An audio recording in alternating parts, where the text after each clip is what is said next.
ਸਹਿਨਸ਼ੀਲਤਾ ਇਹ ਸ਼ਬਦ ਸੁਣਨ ਸਾਰ ਹੀ ਮਨ ਵਿੱਚ ਔਰਤ ਦਾ ਖਿਆਲ ਆ ਜਾਂਦਾ ਹੈ।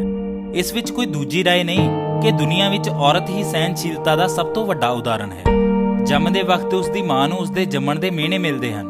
ਉਹ ਬੇਸਮਝ ਹੁੰਦੀ ਹੋਈ ਵੀ ਕੁਝ ਗੱਲਾਂ ਸਮਝਦੀ ਹੈ।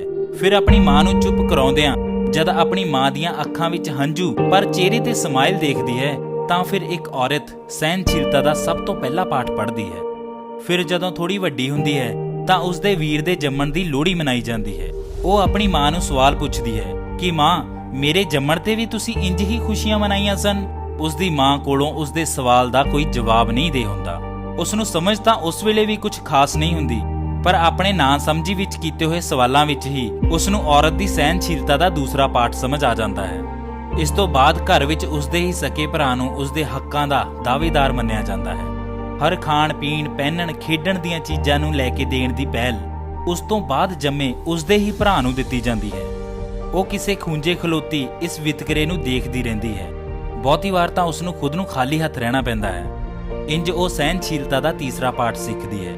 10ਵੀਂ 12ਵੀਂ ਕਰਨ ਤੋਂ ਬਾਅਦ ਘਰ ਵਿੱਚ ਇੱਕ ਨਵੀਂ ਚਰਚਾ ਹੋਣੀ ਸ਼ੁਰੂ ਹੋ ਜਾਂਦੀ ਹੈ ਕਿ ਕੁੜੀ ਨੂੰ ਅਸੀਂ ਅੱਗੇ ਪੜ੍ਹਾਈਏ ਜਾਂ ਨਾ ਪੜ੍ਹਾਈਏ। ਅੱਜ ਕੱਲ੍ਹ ਤਾਂ ਚਲੋ ਕੁੜੀਆਂ ਪੜ੍ਹ ਲਿਖ ਜਾਂਦੀਆਂ ਨੇ, ਡਬਲ MA ਦੀ ਪੜ੍ਹਾਈ ਤੋਂ ਲੈ ਕੇ MPhil ਤੇ PhD ਤੱਕ ਵੀ ਕਰ ਲੈਂਦੀਆਂ ਨੇ, ਪਰ ਬਹੁਤੀਆਂ ਕੁੜੀਆਂ ਨੂੰ ਇਹ ਖੁਸ਼ਨਸੀਬੀ ਹਾਸਲ ਨਹੀਂ ਹੁੰਦੀ। ਕਿਸੇ ਸ਼ਰੀਕੇ ਜਾਂ ਭੂਆ ਮਾਸੀ ਦੀ ਦੱਸ ਤੇ ਉਸ ਦਾ ਵਿਆਹ ਉਹਨਾਂ ਦੇ ਮਨਪਸੰਦ ਦੇ ਮੁੰਡੇ ਨਾਲ ਕਰ ਦਿੱਤਾ ਜਾਂਦਾ ਹੈ।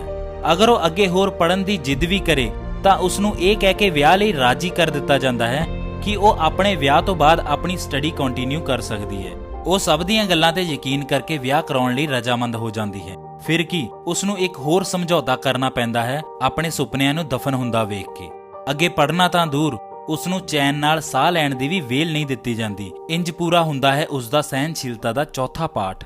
ਪੰਜਵਾਂ ਅਤੇ ਅਖੀਰਲਾ ਪਾਠ ਉਸ ਦੀ ਬਾਕੀ ਬਚੀ ਹੋਈ ਤਮਾਮ ਜ਼ਿੰਦਗੀ ਵਿੱਚ ਉਹ ਸਿੱਖਦੀ ਰਹਿੰਦੀ ਹੈ। ਤੁਸੀਂ ਸਭ ਨੇ ਇੱਕ ਗੱਲ ਨੋਟਿਸ ਕੀਤੀ ਹੋਣੀ ਹੈ ਕਿ ਔਰਤ ਦੀ ਜ਼ਿਆਦਾਤਰ ਆਤਮ ਹੱਤਿਆ ਦੇ ਮਾਮਲੇ ਉਹਨਾਂ ਦੇ ਵਿਆਹ ਤੋਂ ਬਾਅਦ ਹੀ ਦੇਖਣ ਨੂੰ ਮਿਲਦੇ ਹਨ। ਤੁਸੀਂ ਜਾਣਦੇ ਹੋ ਕਿਉਂ? ਕਿਉਂਕਿ ਉਹ ਸਹਿਨਸ਼ੀਲਤਾ ਦੇ ਇਸ ਪਾਠ ਨੂੰ ਪੂਰੀ ਤਰ੍ਹਾਂ ਸਿੱਖਣ ਤੋਂ ਅਸਮਰਥ ਹੁੰਦੀ ਹੈ।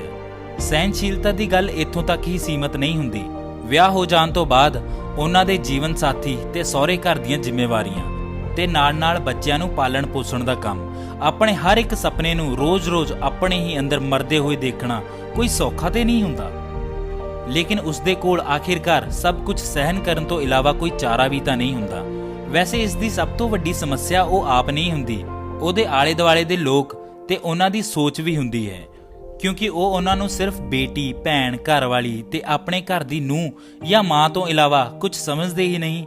ਆਖਿਰਕਾਰ ਉਹ ਵੀ ਤਾਂ ਸਾਡੇ ਵਾਂਗੂ ਇੱਕ ਇਨਸਾਨ ਹੀ ਹੈ। ਉਹਦੇ ਵੀ ਤਾਂ ਕੁਝ ਆਪਣੇ ਸੁਪਨੇ ਹੋਣਗੇ, ਉਸ ਦੀਆਂ ਇੱਛਾਵਾਂ ਹੁੰਦੀਆਂ ਨੇ ਜਿਨ੍ਹਾਂ ਨੂੰ ਉਹ ਸਿਰਫ ਤੁਹਾਡੇ ਤੇ ਤੁਹਾਡੇ ਫਰਜ਼ਾਂ ਕਰਕੇ ਕੁਰਬਾਨ ਕਰ ਦਿੰਦੀਆਂ ਹਨ। ਉਹਦੇ ਕੋਲ ਤੁਹਾਡੀ ਹੀ ਜ਼ਿੰਦਗੀ ਦੇ ਕੰਮਕਾਰ ਕਰਨ ਤੋਂ ਇਲਾਵਾ ਕੁਝ ਹੋਰ ਵੀ ਤਾਂ ਨਹੀਂ ਹੁੰਦਾ ਕਰਨ ਨੂੰ, ਜਾਂ ਫਿਰ ਤੁਸੀਂ ਕਦੇ ਉਹਨੂੰ ਉਹ ਕੁਝ ਕਰਨ ਹੀ ਨਹੀਂ ਦਿੰਦੇ ਜੋ ਉਹ ਕਰਨ ਦਾ ਹੱਕ ਰੱਖਦੀਆਂ ਹਨ।